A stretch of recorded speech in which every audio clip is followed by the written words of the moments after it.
L'hypothèse d'un troisième mandat du président Macky Sall a amplement dominé les discours de campagne.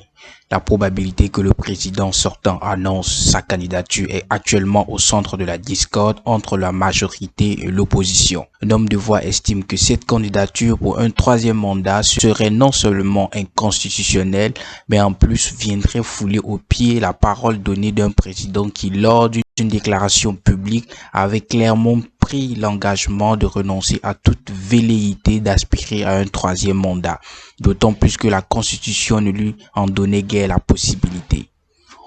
Voilà bien qui explique toute la portée de ces élections législatives qui d'aucuns ont d'ailleurs qualifié d'une élection présidentielle avant l'heure en estimant que si le parti présidentiel en venait à les perdre, cela signifierait que le peuple électoral avait opposé un refus systématique du projet de candidature qu'on prête au président Sall et à propos duquel il tarde toujours à apporter une réponse claire.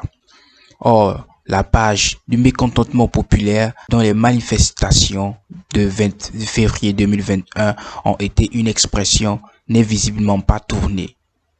De fait, les électeurs de l'opposition n'ont pas répondu à une offre ou à un projet politique précis, mais ont plutôt voulu manifester leur opposition vis-à-vis d'une position obscure et ambivalente du président de la République relativement au troisième mandat.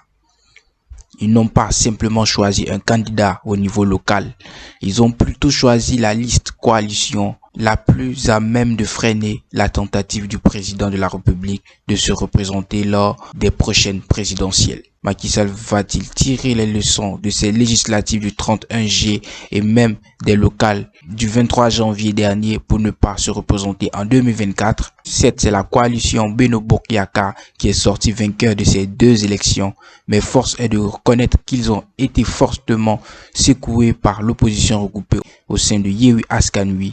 Mieux, ils ont perdu presque toutes les grandes villes du Sénégal au profit de l'opposition. Le président Sall a-t-il perçu le message des Sénégalais, surtout des jeunes? La réponse en 2024.